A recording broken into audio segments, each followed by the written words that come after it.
guys, with Meg's Direct for Life, your pharmacist helping you guys get that healthy bod and that blissful heart. Today's video is all about Zicam. That's right, we're in the middle of cold and flu season and Zicam is everywhere. So today I'm going to school you guys all about Zicam and I'm going to help you guys make a decision if Zicam is the right product for you. So make sure you guys stay tuned for more.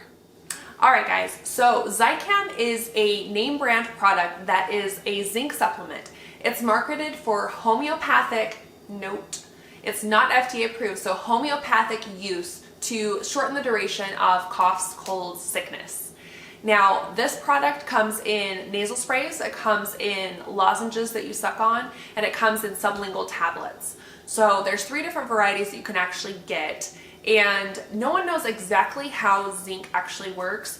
The most, I'd say, popular idea of how it actually works in the body is it's supposed to prevent the binding and the replication of the rhinovirus in our nasal passages. So that's how they think the zinc is actually going to help us with our colds. So it's time to get down to the nitty-gritty. Does Zicam actually work? So in 2013, there was a Cochrane review done. And a side note, so a Cochrane review is when they pool together a bunch of primary research studies that are on the same topic. They combine them all together, and then the researchers, they look at the studies, they analyze them, they look for biases, they look for the validity of the results, they look at the end results, and then they combine them all together and they try to come up with a summary and also guidelines for future practice. So when they did the Cochrane review in 2013, they looked at over 1,700 participants, they looked at 18 studies, and they found that if you started Zicam within 24 hours of the symptom onset of a cold, it would shorten the duration of your cold.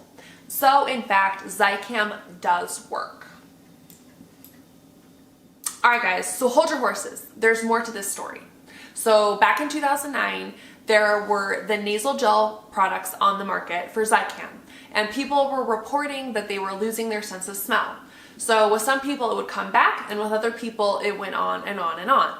So Zicam decided to pull it from the market. Now, there were a number of different studies that were done on the topic, and a lot of people say that the studies were flawed and that actually you can't prove that the Zicam gel actually caused a loss of smell, so there's a lot of debate on that. So Zicam ended up reformulating the product and then they put it out on the market. So fast forward to 2020 and you can buy the Zicam nasal swabs, and then you can still buy the lozenges and the rapid melts.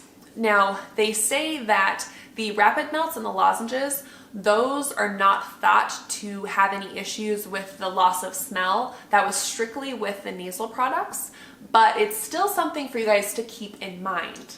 So make sure you guys keep that in the back of your head. So do I use Zicam? Most definitely I do. Now it might seem weird after you guys watched my little video and be thinking like, what is she talking about? Like, what about the risks and stuff? Well, for me personally, I have been using it for years and I find that it works really well. So I use the Zicam Rapid Melts, as I said earlier.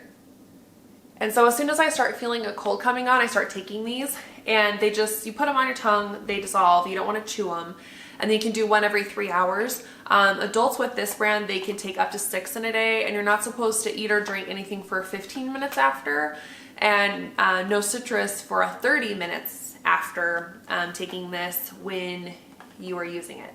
So I think this product works very well for me in preventing colds. But my whole point of this video is I want to share my pearl of advice, which is to do your due diligence before you start a new over-the-counter medication. You guys want to talk to your pharmacist, talk to your doctor before starting any new product, because there's side effects with everything and you always want to make an informed decision. So use my pearl of advice, do your due diligence. Alright guys, that's all I have in store for you for today. Thank you guys so much for staying tuned. Please subscribe to my channel if you haven't already, and stay tuned next Monday. We're going to have more content videos coming your way.